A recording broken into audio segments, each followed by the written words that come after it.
En fait, il avait juste une force et tout ça. Je lui disais, mais tu te rends compte que toi, tu admires les super-héros? Mais je lui disais, mais. Et toi, t'es quoi alors si t'es pas un super-héros?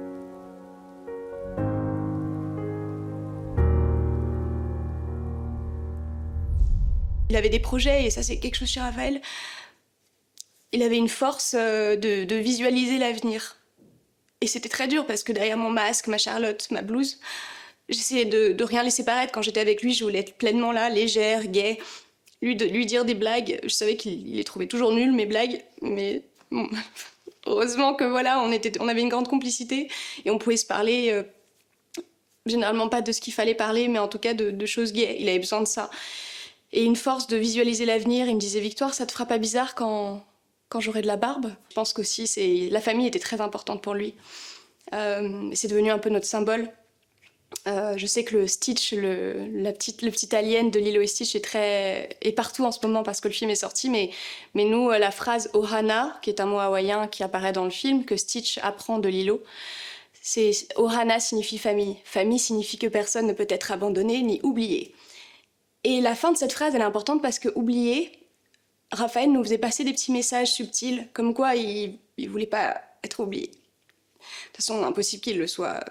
Il est partout, toujours avec nous. Et d'ailleurs, une infirmière nous l'avait dit au décès de Raphaël. Elle avait dit votre famille, je la décrirais en 3 mots force, courage et amour. Et c'était ça en fait.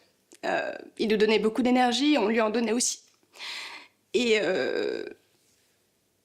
c'est ça qui a fait, je pense, qu'on ait tenu tous aussi longtemps. Et Raphaël, je pense, les médecins n'en revenaient pas qu'il soit encore là. Il a tenu quand même 2-3 mois de plus qu'il n'aurait dû, physiquement, je veux dire. Il était en souffrance, mais il est resté. Raph, ce qui l'aidait aussi, c'était les jeux vidéo, et pas parce que ça lui faisait changer les idées, pas que ça, mais parce qu'il était en lien avec ses copains.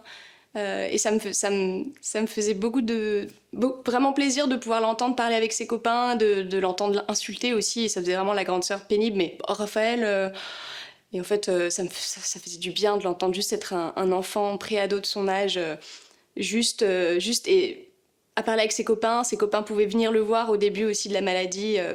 Et il y a la sortie de ski, qui est très attendue chez les 4e. Et voilà, il n'y était pas. Et toute l'école, après coup, savait très bien que Raphaël, le ski était important pour lui.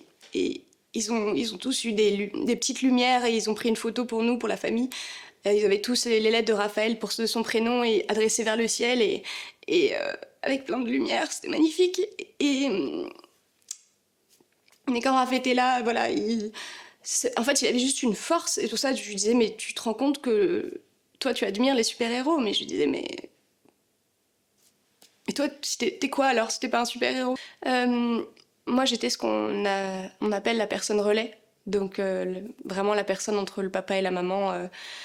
Si bien sûr il y a les deux, mais en tout cas la 3e personne. Et en fait, très rapidement, on a su qu'on pouvait dormir avec Raphaël. C'était important pour lui et important pour nous. Et je me suis sentie très touchée qu'il me fasse confiance parce que c'était comme un pré-ado. C'était rentré dans son intimité. Même si on avait 15 ans d'écart et que je lui avais changé les couches et que voilà, mais là c'était encore très différent et tout de suite il n'a jamais dit qu'il voulait pas que je sois là ou qu'il me connaissait pas assez ou que ça le dérangeait, etc. Il a tout de suite compris que c'était important pour son papa et sa maman aussi, qu'ils passent des moments ensemble avec notre sœur à la maison. Mais je pense qu'à partir du moment où il exprimait ce qu'il ressentait, je pense qu'il se serait dit je suis en train d'abandonner et je pense qu'il a pas parlé de la maladie pour nous et pour lui aussi. Et à la fin, mon père lui avait posé la question est-ce que quand ça allait vraiment plus et qu'il restait peut-être 1 semaine ou 2, mon père lui avait dit tu te bats pour nous Raphaël? Et c'est une des seules fois où il a quand même verbalisé les choses parce qu'on parfois on pleurait en silence vers la fin et il nous prenait dans nos bras, il était très mature, il avait compris. Et mon père lui avait dit tu te bats pour nous Raphaël? Il avait dit oui, mais je me bats pour moi aussi.